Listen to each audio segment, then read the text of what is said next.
Olá, pessoal. Bom dia, muito bem-vindos. A gente está na nossa primeira palestra do ciclo de palestras do Novembro Azul. E hoje a gente vai ter um convidado muito especial, que eu já apresento ele direitinho, mas eu queria dar as boas-vindas a todos vocês que estão aqui nos assistindo e aguardar vocês aquecerem para a gente começar um papo muito bacana. Vocês sabem que, historicamente, essa história da prevenção masculina é tratada como um tabu, né? As pessoas, o homem, de um modo geral, foi criado de uma maneira diferente e diferente das mulheres, que têm o hábito de se cuidar muito mais, né? E um dos objetivos nossos ao longo desse mês é apoiar as iniciativas para que as pessoas se cuidem mais ou tenham mais cuidados consigo mesmas sob essa ótica, né? Bom, nós temos mais de 600 pessoas assistindo, o que é um número maravilhoso, e eu vou apresentar o nosso convidado, né? O nosso convidado hoje é o Daniel Mares, que vai conversar sobre como apoiar diante do sofrimento, né? Uma fala para não profissionais, como é que a gente pode, de alguma maneira, se articular com a família, com os amigos e tal, para dar apoio a pessoas que, de alguma maneira, têm algum tipo de sofrimento. O Daniel Mares é psicólogo, atuante no setor clínico social, também é escritor e promove palestras, treinamentos e capacitações sobre psicologia, saúde mental e desenvolvimento pessoal para instituições e grupos. Eu queria dar as boas-vindas ao Daniel. Bem-vindo, Daniel. A gente está muito feliz com a sua presença aqui hoje e poder compartilhar com a gente a sua história, o seu conhecimento e as suas dicas. Imagina, eu que agradeço, Adi, pelo convite, agradeço a Tarsila que mediou também esse diálogo para estar aqui hoje, e cada um de vocês que está ouvindo, participando e assistindo junto com a gente. Perfeito, perfeito. Bom, o time ESPRA é um time muito engajado, né? E o time da assistência social dentro do ESPRA é o time que promove essas ações. Nós, em setembro, batemos um recorde de atendimentos. Em outubro, batemos outro recorde de atendimentos sociais. Então, assim, a gente está super engajado com essas causas e a gente tem uma preocupação maior ainda por causa da pandemia, do isolamento social, onde essas pessoas precisam de mais ajuda e tal. Então, eu queria começar com uma primeira pergunta sobre a sua ótica, que você compartilhasse com a gente o que mudou, o que ficou mais agravado durante a pandemia, né? Porque você faz isso há bastante tempo e, poxa, eu entendo que na pandemia deva ter mudado um pouco, deva ter se intensificado determinadas necessidades, né? E eu queria que você compartilhasse um pouquinho da gente a sua visão e o que está acontecendo. Ah, maravilha. Bom, esse período gerou um fenômeno que, para quem é estudante da área de saúde mental, desenvolvimento pessoal, tem percebido que alguns sintomas que geralmente eram detectados apenas em pessoas com histórico de transtorno mental ou transtorno emocional, e pessoas sem qualquer histórico nesse sentido começaram a apresentar esse tipo de sintoma também, de ansiedade, de depressão, de estresse excessivo. E se é verdade que antes o nosso estilo de vida, que era bastante acelerado, bastante dinâmico, gerava algum efeito em nós, seja emocionalmente, seja cognitivamente, enfim, seja a nível de humor, essa necessidade de parar tudo de forma tão brusca também teve um resultado na nossa vida. E aí, a partir disso, tanto pessoas que já lidavam com questões emocionais, questões de saúde mental, quanto pessoas que nunca tiveram nada nesse sentido, foram afetadas. O medo é um agente persuasivo bastante forte. Então, muitas pessoas foram guiadas pela ideia de que se eu não fazer isso, vai me acontecer aquilo. Não à toa, no começo do período de pandemia, o pessoal ficou alucinado para comprar coisas no mercado, estocar itens de mantimentos, insumos, justamente guiados por esse medo persuasivo do desconhecido. Então, a gente viu uma série de acontecimentos bastante interessantes, bastante chocantes, e que são resultado justamente de uma transformação ambiental significativa e que gerou resultados emocionais e psicológicos bastante fortes, bastante poderosos. Você estava respondendo aqui, eu estava pensando um negócio, né? Do ponto de vista, vamos pensar assim, do ponto de vista de empresas que têm estruturas, estratégias e se posicionam com prevenção, né? Nenhuma empresa estava preparada para uma pandemia dessa, para uma situação dessa. Se as empresas que têm estratégias para isso não estavam, imagina as pessoas, né? Então, faz muito sentido a sua fala. Eu sou totalmente leigo, então assim, leve em consideração sob o ponto de vista de percepção lógica, não de conhecimento técnico. Faz muito sentido a sua fala das pessoas reagirem rapidamente das maneiras mais distintas possíveis, porque cada uma delas teve uma preocupação, né? Então, tipo, vai faltar comida e mantimento, não, eu tenho que proteger meus pais e avós que são mais velhos, não, eu tenho que sair dessa loucura e ir para algum lugar onde isso não está acontecendo. Poxa, como é que eu me protejo já que eu não tenho que sair daqui? Eu tenho que trabalhar para sobreviver, como é que eu saio de casa? Então, foram tantas perguntas não respondidas num curto intervalo de tempo que eu entendo que qualquer uma delas pode ter sido um gatilho para uma situação desconfortável, né? Para uma situação que necessite algum tipo de apoio, né? Como é que você viu isso? Certamente. É uma situação absolutamente nova e desconhecida para a maioria de nós. Inclusive, os desdobramentos que a gente pode vivenciar a partir disso. Será que vai ter uma segunda onda? Como é que é o mundo pós-situação de pandemia? Eu trabalho no núcleo de convivência para idosos do setor social e mesmo essas pessoas que passaram 70, 80 anos vivendo aqui nessa terra nunca lidaram com algo nesse sentido. A última pandemia em escala global foi há praticamente 100 anos atrás. Então, a aceitação de uma situação como essa é muito difícil mesmo. Mas a verdade é que, apesar dessa situação ser bastante desconhecida e difícil de lidar, quem costumava cultivar hábitos de autocuidado, de proteção das emoções, saiu nessa situação com certa vantagem. É verdade que para lidar com uma situação tão difícil como essa, o cultivo de bons hábitos de saúde emocional ajuda bastante. Não é um fator absolutamente protetor de todas as emoções, não é possível passar por isso imune. Na verdade, eu até digo que se você lidou com essa situação de pandemia, se você teve que encarar ela nesse ano de 2020 e passou absolutamente sem nenhum efeito ou sem nenhum impacto na sua saúde emocional, talvez você que precise de ajuda mais do que qualquer outra pessoa. Talvez seja um caso de uma negação extrema. Ou psicopata. Exato.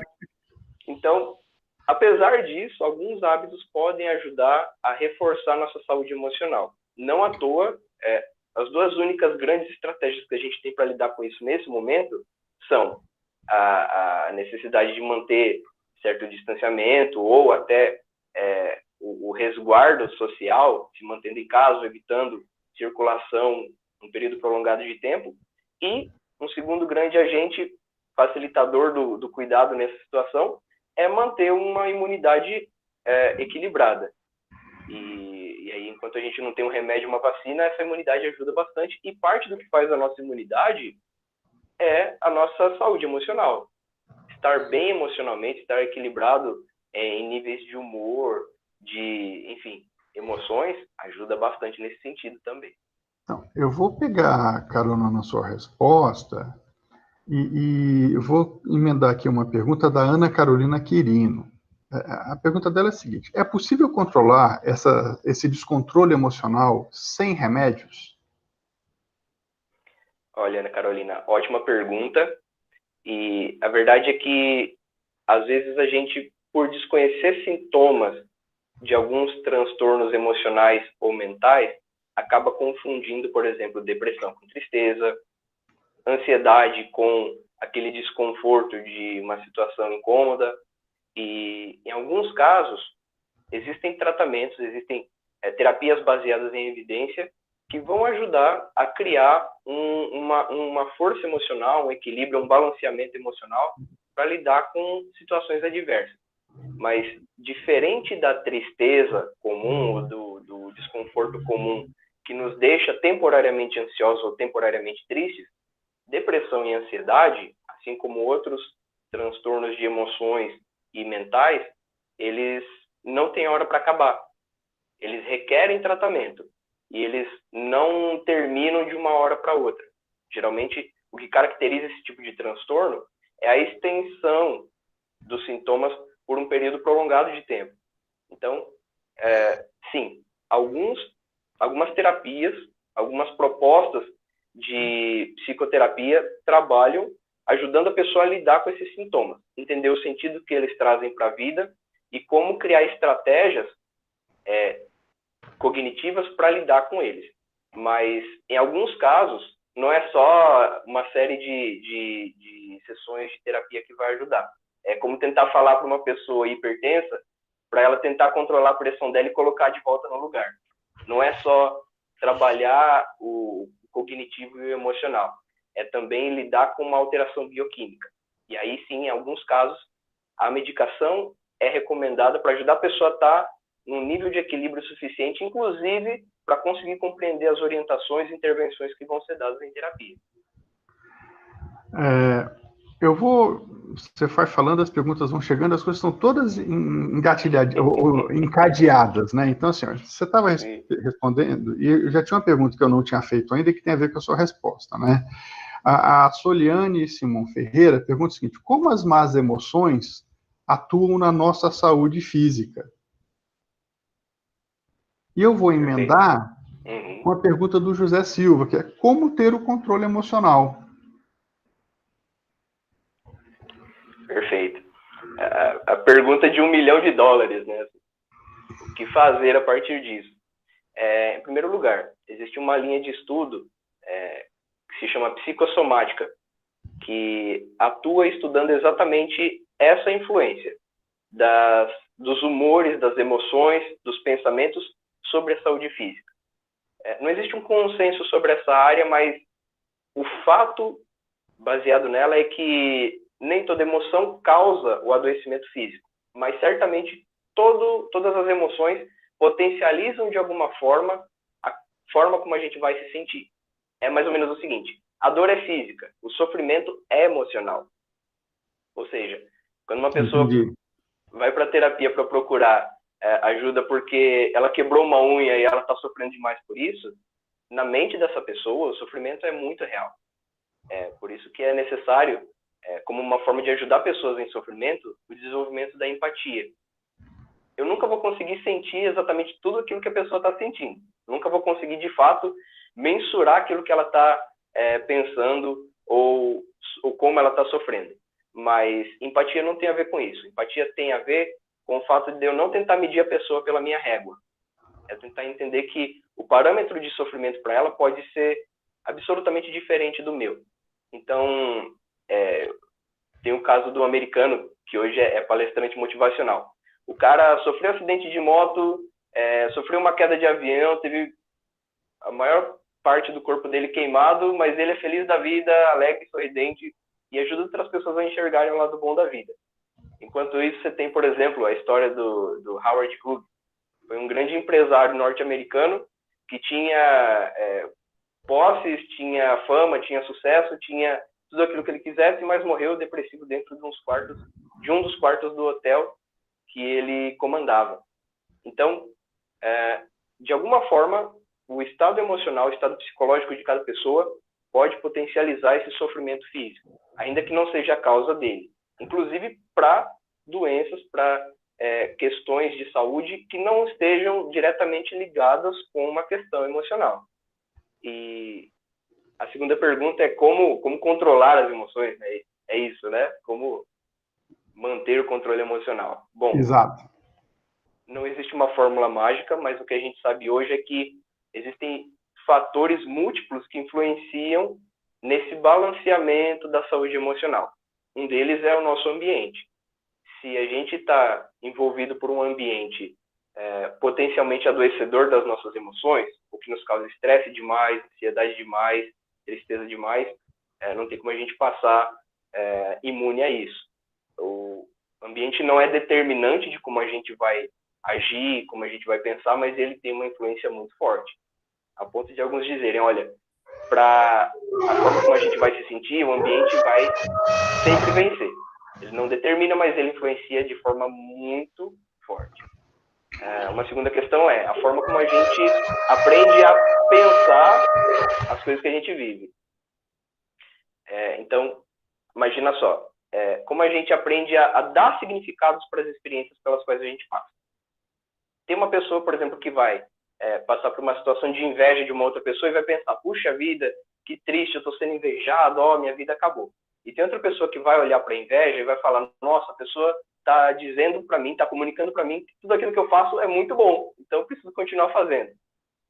A forma como a gente dá significado para as coisas que a gente vive, para as situações pelas quais a gente passa, tem uma influência poderosa nesse sentido. Então, ambiente, a nossa forma de interpretar as situações que a gente vive e, em terceiro lugar, a qualidade do nosso autocuidado. Então, muitas pessoas acham que não precisam cuidar da saúde emocional porque tem dificuldade de sentir o impacto emocional das coisas que acontecem. Eu vivencio uma tragédia, eu vivencio uma situação muito ruim, mas eu não sinto nada, então eu estou muito bem. Então, pelo contrário, às vezes, o fato de não estar sentindo nada pode significar que você está sendo afetado de uma forma absolutamente adoecida. Entendi. Quando você foi falando, eu acho que a nossa audiência foi buscando informação assim de coisas mais objetivas, assim, né? Então, assim, a Yara Caldeira pergunta, a meditação ajuda nos transtornos emocionais? O Rodrigo Freire, logo depois, perguntou, quais atividades pode-se fazer para manter o controle emocional? Você já falou um pouco disso. E o José Silva pergunta, treinar o cérebro é uma boa opção? Eu acho que eles, talvez, se a gente conseguisse dar algum exemplo de algum exercício ou de alguma prática que possa ajudar, eu acho que seria bacana para a nossa audiência. Maravilha. Ótimas perguntas.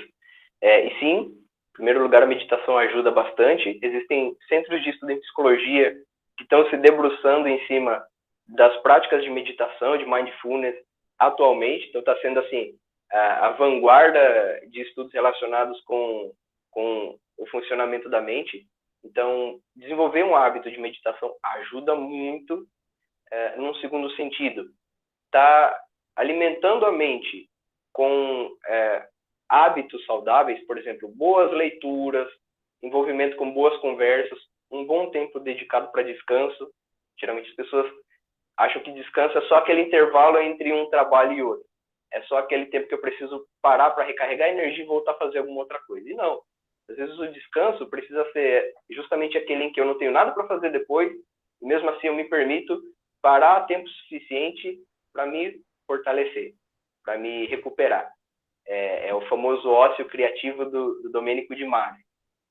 Quando eu pratico esse tipo de ócio, eu não estou gastando tempo. Pelo contrário, eu estou recarregando as energias e me fortalecendo emocionalmente para, inclusive, quando eu voltar à minha atividade, eu poder agregar de forma muito mais benéfica no meu meio.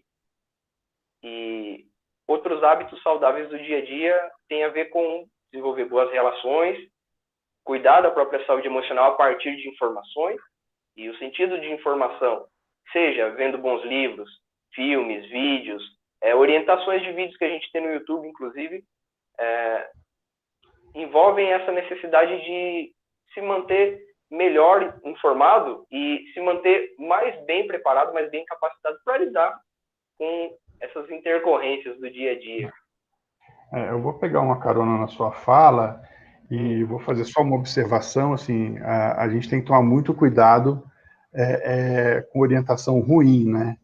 Não vou nem falar de fake news, né? Eu estou falando de orientação ruim, né? Algum vídeo que você vai assistir que a pessoa não tem conhecimento suficiente para dar aquela informação, ou uma informação pela metade, é pior do que nenhuma informação, porque você interpreta de outra forma. Então, também, para todo mundo que está assistindo a gente, é extremamente importante você ter fontes confiáveis da informação que você está lendo.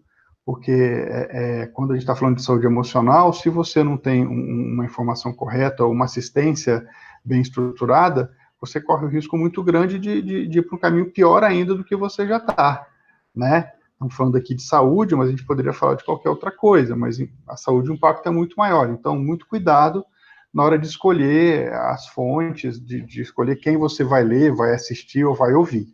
Né? Esse é um ponto importante sempre. Eu tenho uma pergunta aqui da Valéria, me perdoa se eu não consegui pronunciar seu nome aqui, que tem muita consoante junto aqui, né? Valéria Cristina Pleskzak, é isso? Depois fala aí no chat do YouTube se eu falei direito, tá?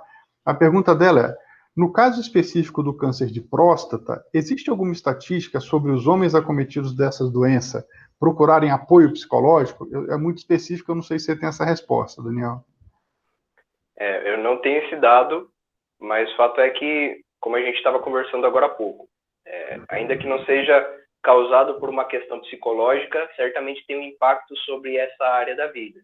Então, é extremamente necessário. Geralmente, alguns centros médicos recomendam para a pessoa que está passando pelo processo de tratamento também passar por apoio psicológico para lidar com isso. Perfeito. A Amanda Medina tem uma pergunta também aqui importante. Se a alimentação influencia muito no estado mental? Olha, ótima pergunta.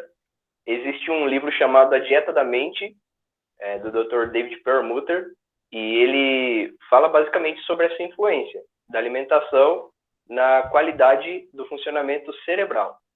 Então, a gente geralmente pensa que a medicação costuma afetar bastante o nosso estado, e é verdade, e é extremamente necessária quando recomendada sob orientação médica, mas os alimentos que a gente consome no dia a dia também têm um enorme impacto na qualidade do nosso funcionamento cerebral. É mais ou menos assim, por exemplo, uma pessoa que tem hábito de consumir muito refrigerante, muito produto industrializado, geralmente vai ter alguns comprometimentos, por exemplo, no fígado, que é um órgão que ajuda a, entre aspas, limpar o sangue, passar um filtro na corrente sanguínea, e esse sangue vai circular, inclusive, pelo nosso sistema nervoso central. Ou seja, se ele não estiver filtrando adequadamente, ele vai intoxicar, ele vai, entre aspas, envenenar o nosso cérebro, e isso vai influenciar diretamente na qualidade dos nossos pensamentos, nas nossas emoções e nos nossos comportamentos também. A Paola Jonas fez a mesma pergunta da Valéria, se há algum tipo de estatística de homens acometidos pelo câncer de próstata buscarem apoio psicológico emocional. A Maiara Cifrin está dando depoimento aqui, falando que fazer exercícios físicos, melhorar minha alimentação me ajudou muito. Eu vou juntar duas perguntas aqui. A Larissa Corte pergunta se ansiedade e depressão tem cura. E a Emanuele pergunta o seguinte: uma pessoa que teve depressão uma vez pode se curar para sempre ou a pessoa tem que ficar sempre alerta? Excelente. Primeiro, ansiedade e depressão tem tratamento. O que diferencia uma doença de um transtorno é justamente a etiologia, ou seja, a causa dessa doença. Uma doença física, seja o câncer de próstata, doenças cardiovasculares, enfim, doenças físicas, elas têm uma causa bem conhecida. Então, por exemplo, exposição exagerada ao sol causa câncer de pele. Má alimentação gera alguns tipos de doenças cardiovasculares, enfim, doenças no trato digestivo. Os transtornos emocionais são chamados assim justamente porque eles envolvem uma multiplicidade de fatores que influenciam na geração deles. Um desses fatores é o bioquímico. Então, é por isso que não adianta, por exemplo, você oferecer para a pessoa uma série de doutrinações. A vida é assim mesmo, vai passar, tenta se animar, enfim, porque não é só uma questão de influência na qualidade dos pensamentos da pessoa. Não é só treinar os pensamentos da pessoa para serem diferentes. É ajudar a pessoa a tratar a bioquímica do corpo. Às vezes uma pessoa depressiva não está depressiva justamente porque passou por mais situações tristes na vida do que felizes. Às vezes pode ser até o contrário, ela passou por muitas situações boas, muito mais até do que situações tristes. Mas a química, a neuroquímica do organismo dela vai influenciar nesse estado emocional. ela não vai se sentir triste porque alguma coisa aconteceu. Ela vai se sentir assim porque o organismo dela também vai produzir substâncias para inibir o humor dela, para deixar ela com menos energia, para deixar ela num estado mais, entre aspas, desanimado. E, às vezes, os pensamentos que essa pessoa vai ter no estado depressivo, no estado ansioso, vão ser a consequência dessa influência química e não a causa desse problema. Perfeito. Obrigado, Daniel. Rapaz, o negócio está bombando aqui. Eu não tô, Tá eu tô, rendendo. eu tô lendo a pergunta e explode outra. A gente está com mais de 20 perguntas ainda para 21, para 22, para fazer para você. Muito bom. Bom, a Ana Santos tem a seguinte pergunta: por que parece ser mais difícil para um homem falar sobre o seu emocional e até procurar alguma ajuda? Olha, eu vou dizer que boa parte disso tem a ver com uma estrutura cultural que ajuda a criar na figura masculina um papel de pessoa que tem que estar sempre forte, que não pode expressar emoções porque isso é algo feminino, e enfim. A verdade é que homens têm o dobro de chance de, ao longo da vida, abusar de uso de substâncias como bebida alcoólica, tem mais chances de cometer suicídio e tem muito mais chances de desenvolver algum tipo de transtorno mental e emocional, e que tendem a ser muito mais graves justamente pela ausência de tratamento, ou pela dificuldade de admitir que precisam de ajuda. Isso é bastante grave. A gente pode ver, assim, já tem um levantamento de dados sobre isso. A gente não consegue dizer quem bebeu, né? Mas o consumo de bebida alcoólica durante a pandemia disparou absurdamente. Né? A indústria de bebida alcoólica, ela aumentou o volume de vendas, e o que quer dizer que o que as pessoas beberiam, por exemplo, num restaurante, num bar, tal, não bebeu porque estava fechado, mas as pessoas consumiram em casa todo esse volume e mais. Então, quer dizer, realmente as pessoas buscaram algum tipo de subterfúgio, algum tipo de fuga, né, na bebida, né? Então, o que é um ponto de atenção grande. Tem uma fala nessa linha também, da doença em si, do câncer de próstata, que eu vou juntar duas perguntas. Uma da Érica Silva pergunta se o exame de sangue de PSA consegue detectar o câncer de próstata. E a Kimberly Becker pergunta se o câncer de mama é tão comum como o de próstata. Comum no sentido de ocorrência, né? Eu acredito. Eu vou falar aqui de forma leiga, eu não tenho conhecimento especializado na linha da oncologia, mas o câncer de mama não desconheço um estudo comparativo em relação à incidência do câncer de próstata. Acredito que tenha uma prevalência de casos de câncer de mama em relação aos de próstata, e o que dificulta esse comparativo é justamente a ausência de pessoas que buscam cuidado. Então, se esse cuidado não é buscado, também não tem como colocar nas estatísticas. E a primeira pergunta foi sobre, perdão? Se o exame PSA identifica o câncer de próstata. Então, geralmente é necessário uma série de exames complementares para bater o martelo, para dizer é isso. Assim, geralmente o exame de sangue, o PSA, enfim, ele pode indicar que alguma coisa está fora do normal, mas o que faz a avaliação ser conclusiva são outros exames em paralelo.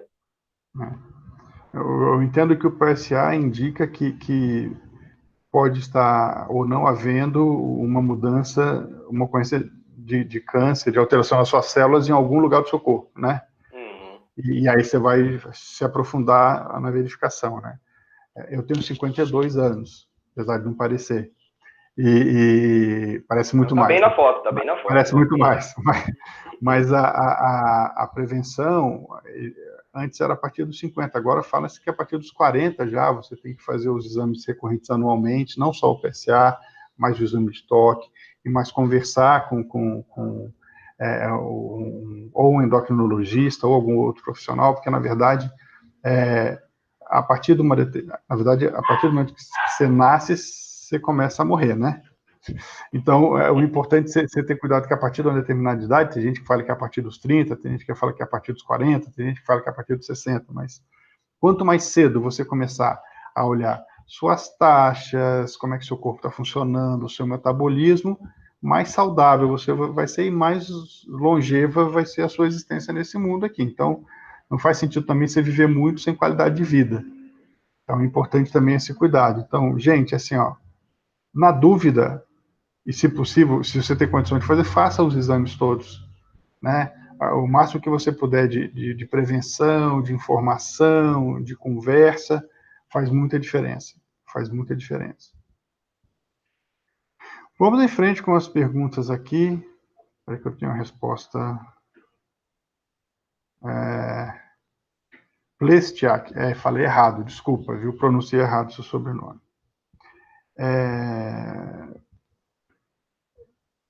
Espera que eu tenho que voltar até a última que eu fiz aqui. Espera aí, Daniel. Espera aí que o negócio não para de subir aqui. A Ellen Vitória faz a afirmação que a dor de cada pessoa é diferente, na linha da empatia que você tinha falado, da importância de você se colocar no lugar do outro, não medir os outros com a sua régua, né? Perfeito. O Gustavo Guimarães fala que uma forma importante é ressignificar as coisas, né? Para você ter menos dor, ter uma vida com menos sofrimento. A Mônica Denise Viana de Barros Bus fala que é importante, né, que a gente ter autocuidado e dar significado aos acontecimentos ajuda a gente a se cuidar.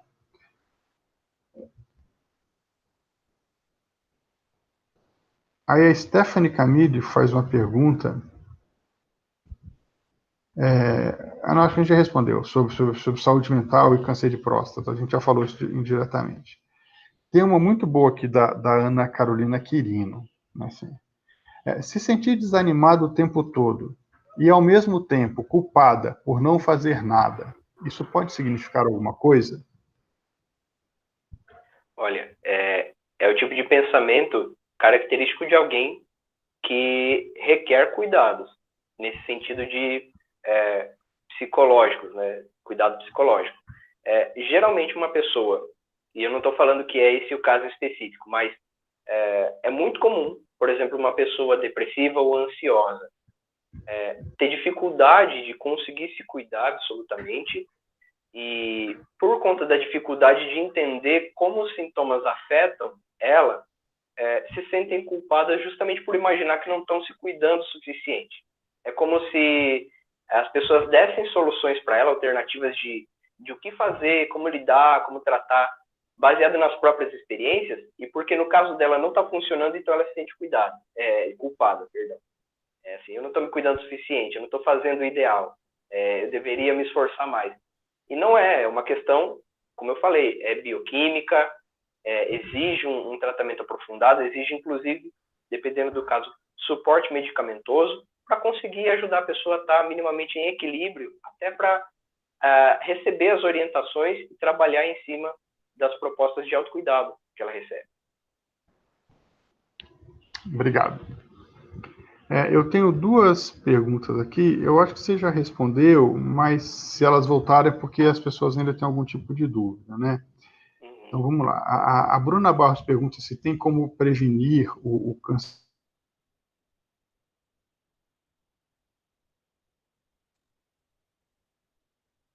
Superar o câncer de próstata. Perdão, você pode só repetir? Aqui cortou para mim aqui a transmissão. A primeira ou a segunda? As duas. As duas. Perfeito. Gentileza. A primeira é se tem como prevenir o câncer de próstata. E a segunda, se os cuidados com a saúde mental podem ajudar a superar a questão do câncer de próstata, passar pelo câncer de próstata de uma maneira menos dolorida. Certamente. Em relação à prevenção... Deixa eu colocar mais uma. E a Letícia Souza pergunta se tem alguns fatores que podem gerar o câncer de próstata e, de alguma maneira, se pode ser feita alguma prevenção. Aí já junta as três aí. Desculpa. Perfeito. Novamente, pessoal, eu não tenho conhecimento especializado na área da oncologia. Okay? Eu vou falar como profissional de saúde, por ser psicólogo, enfim, né? Mas com foco em saúde mental. Mas sim, existem formas de prevenir o câncer de próstata, e isso tem bastante a ver com hábitos saudáveis que são construídos ao longo da vida, inclusive, como a gente falou, em relação à alimentação, tempo dedicado a descanso, tempo dedicado ao cuidado com outras comorbidades, ou seja, outros fatores de saúde que podem colaborar para agravar quadros nesse sentido, e, claro, exames preventivos. Em relação à influência da saúde emocional, é grande, é enorme. Então, sim, com cuidado adequado de saúde emocional, saúde psicológica, é possível, sim, lidar de uma forma mais sadia, mais funcional com esse processo. Assim como com qualquer outro tipo de adoecimento. Geralmente, em grandes centros hospitalares e até de médio porte.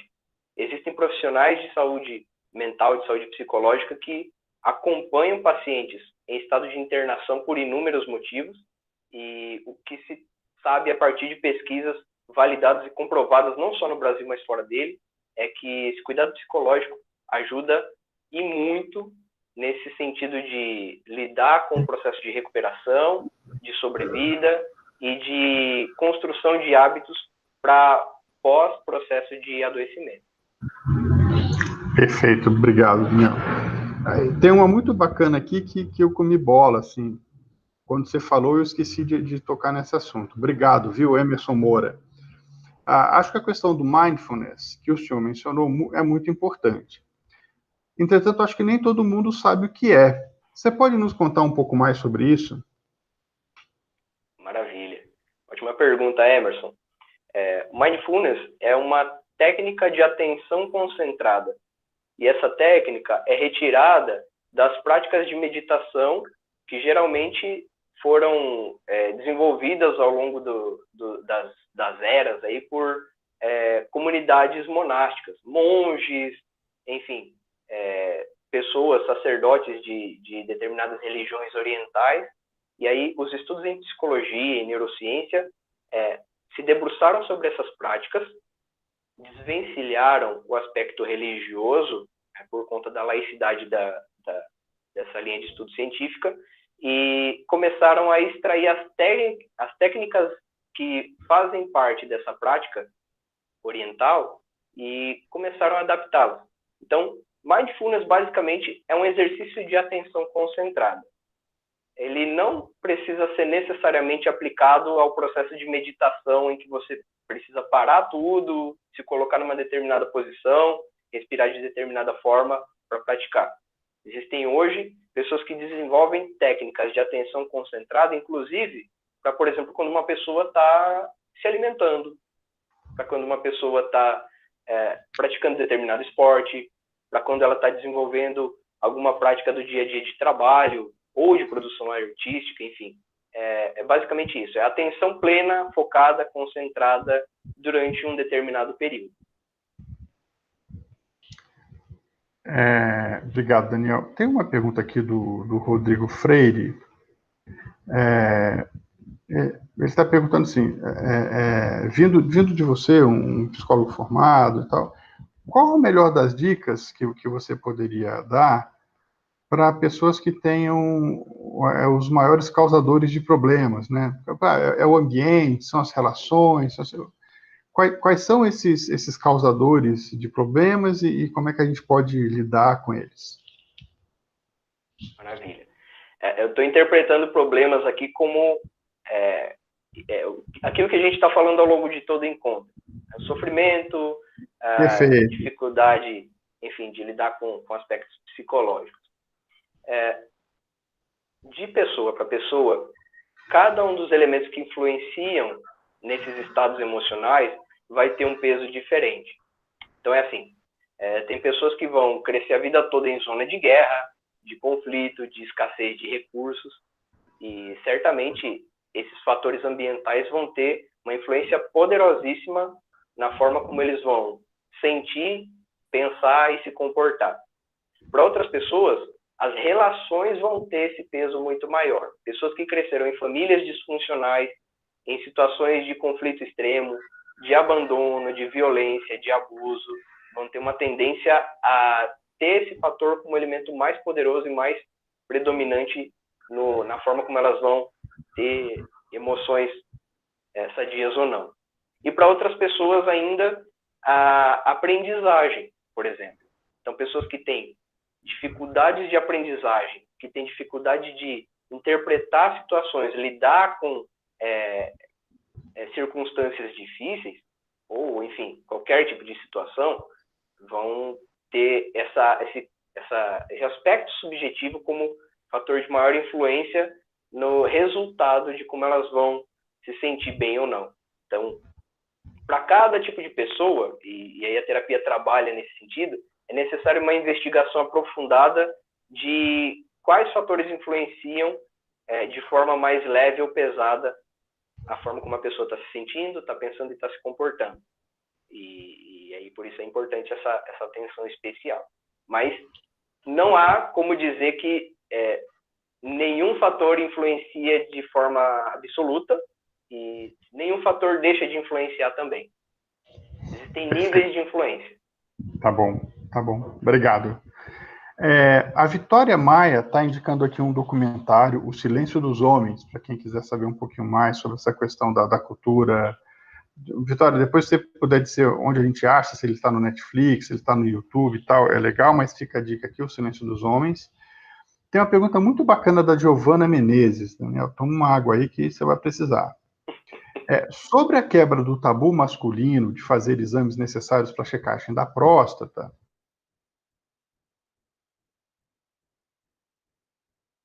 uma situação desconfortável pelo tabu. Eu vou pedir para repetir Claro, essa pergunta de novo, porque cortou de novo a transmissão. Sem problema, por sem gentileza. problema. Pessoal, eu acho que ele pede para eu repetir para dar tempo dele pensar, já deve também, claro, com certeza, é a minha estratégia. Esse é o meu método. A Giovana está perguntando, assim, sobre a quebra do tabu masculino de fazer os exames necessários para a checagem da próstata, como podemos tentar abordar de forma que a pessoa não se ofenda ou crie uma situação desconfortável pelo tabu? Quer dizer, eu imagino que ela tem alguém na família, né, um pai, um tio, um avô e tal, que na visão dela não se cuida e que ela percebe que é importante e como é que ela faz para abordar essa pessoa e tentar, de alguma maneira, conscientizá-la dessa importância e tal, sem criar um climão ali, sem que... Nossa, excelente pergunta essa. Em primeiro lugar, é necessário oferecer uma escuta de qualidade para essa pessoa. E aí, quando eu falo em escuta, eu lembro até de um texto do Rubem Alves, chamado Escutatória, que diz o seguinte, que todo mundo quer falar e nem todo mundo quer escutar. E quando eu falo em escutar, eu estou dizendo o seguinte, não é só perguntar coisas para a pessoa. Geralmente as pessoas têm dificuldade de escutar com qualidade porque elas logo têm uma resposta pronta para dar para a pessoa, daquilo que elas precisam ou não fazer, e isso está tão enraizado, inclusive, na nossa cultura, que a gente tem o costume de fazer isso em todas as relações. Quando a gente encontra alguém que a gente conhece, a primeira coisa que a gente pergunta, tudo bem? Percebe? É uma pergunta fechada. A pessoa vai ter que responder sim ou não. Mas isso é bastante diferente de perguntar, por exemplo, como você está? Quando a gente fala em acolher uma pessoa que precisa de cuidados nesse sentido, é importante oferecer uma escuta que dê vazão para a pessoa expressar os próprios sentimentos, os próprios pensamentos. Geralmente as pessoas têm dificuldade de fazer isso com familiares ou pessoas muito próximas, justamente por conta das circunstâncias do vínculo, enfim. Imagina o cirurgião operando a própria mãe, não dá muito certo. Então as pessoas também têm dificuldade de aprofundar perguntas ou se aprofundar na intimidade relacionada à pessoa muito próxima. Então, assim, tente não ser desinibida demais. Você tá doido, cara? Precisa se cuidar, e aí? Isso geralmente dá margem para a pessoa fugir. Se está desinibido demais, ela vai usar um subterfúgio usando humor, enfim, para escapar da pergunta. e também não tentar ser doutrinador demais. É isso, né? A vida é bela, você precisa enxergar o lado bom, é assim mesmo, tudo mais. Não. Dá abertura para a pessoa expressar os sentimentos. Como você tá? Olha, eu percebo que você não está bem. Você gostaria de falar sobre isso? Ou é só impressão minha? Enfim, não tente ser invasivo demais, respeite o limite e o quanto a pessoa consegue dar abertura para você naquele momento. Se necessário, ajude a pessoa a encontrar meios pelos quais ela possa ter essa abertura, seja através do cuidado profissional, inclusive da busca profissional, tratamento psicológico, se necessário psiquiátrico, se necessário. Você tem, por exemplo, o Centro de Valorização da Vida, que é 188. É um número que é gratuito e 24 horas, funciona para todo o Brasil, e com profissionais especializados em oferecer acolhimento emocional para pessoas em situação de sofrimento.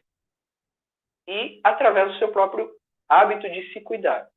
Se você aprende a dedicar tempo para cuidar das suas próprias emoções e pensamentos, você consegue, inclusive, oferecer para a pessoa um cuidado mais adequado, uma escuta mais adequada. Você consegue respeitar de forma empática e melhor aquilo que a pessoa vai ter para demonstrar.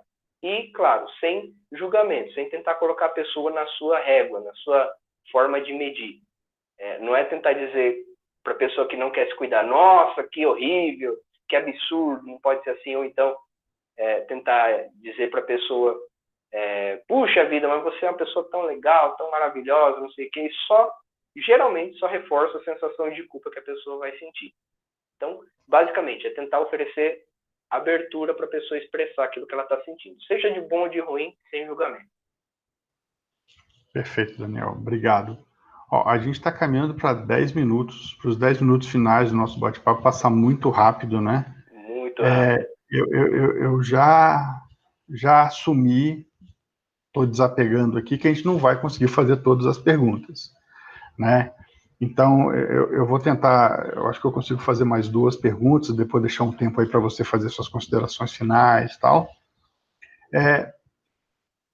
Tem uma aqui que já sumiu, que eu sei qual é a pergunta, mas eu não vou lembrar o nome de quem fez, eu acho que foi a Michelle que fez, eu vou achar. Mas a pergunta é a seguinte: se você acredita que ao final da pandemia, o volume de pessoas procurando ajuda psicológica vai crescer muito?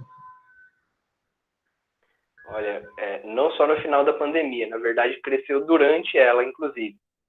Não à toa, o Conselho de Psicologia Federal e o regional, eles autorizaram, eles facilitaram o cadastro de psicólogos interessados em atender virtualmente, atender por meios digitais pessoas, porque a procura aumentou muito e as pessoas não podiam se encontrar. Eu falo por experiência própria, inclusive, pessoas próximas, amigos, conhecidos, recorreram ou buscaram orientação e recomendação de tratamento psicológico, porque durante esse período, inclusive, as pessoas estavam sentindo esse efeito emocional. Tem uma outra aqui, da Marina Reis, que eu acho importante aqui. Assim.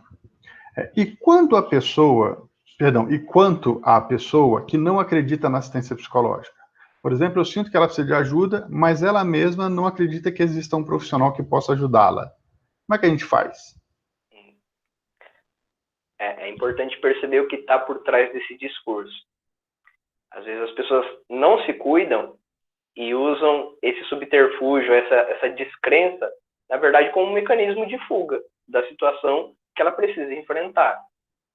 Às vezes a pessoa sabe que alguma coisa está errada, que alguma coisa está acontecendo, que ela precisa cuidar de algum aspecto em que ela demonstra essa dificuldade, mas por resistência, por medo de encarar o resultado daquilo que ela pode descobrir durante o processo, ela prefere se evadir. E é como um terapeuta que eu gosto bastante, o Frederick Perls, disse: a verdade é uma porta que você só consegue abrir pelo lado de dentro. Se a pessoa não tiver uma estrutura para aceitar que ela necessita de cuidado, no tempo dela, no momento dela, não vai ser você por si só que vai conseguir convencê-la de uma forma instantânea. Pode ser que também a forma como isso é abordado para a pessoa dificulte essa aceitação por parte dela. Então, dependendo da forma como isso é colocado para ela, durante muito tempo, a psicologia foi apresentada como um serviço para atender pessoas muito ricas ou pessoas que estavam loucas, né, na forma grosseira de dizer. E para ajudar essa pessoa, pode ser importante você pesquisar junto com ela e mostrar que, pelo contrário, não vai para o psicólogo quem tem problema. Todo mundo tem problema. Vai no psicólogo quem quer resolver esses problemas. Você sabe que você falou uma frase aí que, para mim, é um tiro, né? A verdade é uma porta que você só consegue abrir pelo lado de dentro. De quem que é essa frase? É do Frederick Perls, o famoso Fritz Perls. Cara, é um tiro, cara. Leva uma reflexão absurda, né? Que se você não quiser, se você não se comprometer, se você... Não adianta, né? Exatamente. Eu vou fazer a última pergunta. Gente, desculpa as perguntas que foram feitas e eu não consegui fazer e tal. A gente tem uma demanda muito grande. Eu vou fazer uma voltada para o mundo do trabalho aqui dos jovens, né? A Jennifer Caetano está perguntando como o problema psicológico pode afetar na empresa. Essa pessoa pode ser demitida por isso? Olha, isso vai depender bastante da pessoa que está gerindo essa empresa. É assim, a falta de informação sobre saúde mental causa muitos problemas para qualquer instituição social, qualquer instituição da nossa sociedade. Então, assim, fato é que uma pessoa que esteja passando por algum tipo de dificuldade emocional ou que esteja lidando com um transtorno mental vai ter um impacto direto em algumas áreas da vida, se não em maior parte delas, familiar, profissional, acadêmica. E se ela deixar de dedicar cuidados para isso, a tendência é essa dificuldade, esses problemas aumentarem. Mas se as pessoas que estão envolvidas com essa pessoa, estão ao redor dela, tiverem consciência de como isso pode afetá-la e desenvolverem esse olhar empático, elas também vão aprender a respeitar o momento dessa pessoa, vão aprender a respeitar o espaço que essa pessoa precisa e vão, inclusive, ajudar a construir ambientes, atmosferas mais saudáveis, mais funcionais, menos adoecedoras para essa pessoa. Inclusive, porque parte desses ambientes podem acabar sendo potencializadores da qualidade da saúde emocional, do adoecimento emocional dessa pessoa. No final, né, eu sempre brinco com o time Expra aqui, que atrás de todo CNPJ tem um monte de CPF, né? No final são as pessoas que fazem a empresa, que fazem a cultura, que fazem, né? Exatamente. Bom, eu vou encaminhar para um final aqui, senão você não vai ter um tempinho para você responder. Faltam 5 minutinhos. Bom, pessoal, essa foi a primeira palestra do ciclo de palestras do Novembro Azul, de uma iniciativa do Expro. A gente recebeu aqui o Daniel Mários. O Daniel é psicólogo, atuante no setor clínico social, também é escritor e promove palestras, treinamentos e capacitações sobre psicologia, saúde mental e desenvolvimento pessoal para instituições e grupos. Eu queria muito agradecer a sua participação, Daniel. Eu acho que foi super valioso para os nossos jovens e para todos os participantes. Ajudou a gente a enxergar de uma maneira diferente a necessidade do apoio, de buscar ajuda, e também ajudou a gente a construir um novo panorama, ter mais informação para cada um de nós criar a sua própria visão, a sua própria análise. Eu queria deixar um tempo para você fazer suas considerações finais, por favor. Sádio, eu agradeço demais por esse convite. Que honra tá abrindo essa semana e estar aqui com vocês, compartilhando, trocando ideias. Agradeço pela Tarsila, mais uma vez, que mediou esse contato para estar aqui hoje. Agradeço por cada uma das pessoas que perguntaram e participaram aqui. Essa foi uma oportunidade de compartilhar. Compartilhar, para mim, é diferente de dividir. Quando a gente divide, você leva uma parte, eu levo a outra. Quando a gente compartilha, nós dois levamos juntos. E essa foi uma oportunidade de compartilhar. À medida em que eu espero ter agregado para vocês, eu também fui, de alguma forma, abençoado, vamos dizer assim, por essa oportunidade de estar com vocês. eu digo em relação ao Novembro Azul? Gente, não deixe que o preconceito tome conta da sua saúde, cuide-se sempre, mantenha bons hábitos de higiene mental, de higiene emocional, de saúde, porque através disso você vai conseguir agregar para as pessoas que estão ao seu redor e tudo mais pode melhorar muito a partir disso. Deixo meus contatos nas redes sociais para quem quiser acompanhar, faço esse convite, tanto pelo Facebook quanto pelo Instagram. É @psicodanielmares, @psicodanielmares. Estou desenvolvendo um projeto socioeducativo para o meu núcleo através do YouTube, porque está todo mundo em casa fazendo atividade.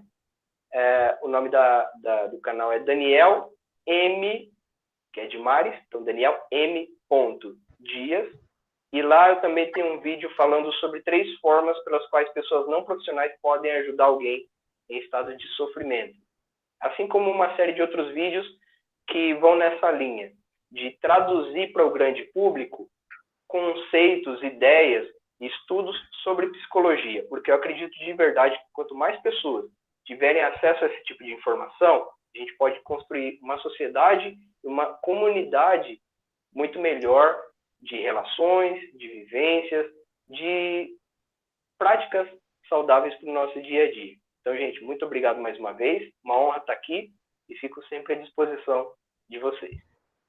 Daniel, obrigado mais uma vez, obrigado aos mais de 1.100 espectadores que estão conectados agora ao vivo com a gente aqui no YouTube, e obrigado a todo o time Extra, o time de desenvolvimento social, que está fazendo um trabalho maravilhoso, obrigado à parceria com o time de aprendizagem, que está cuidando da parte técnica da live.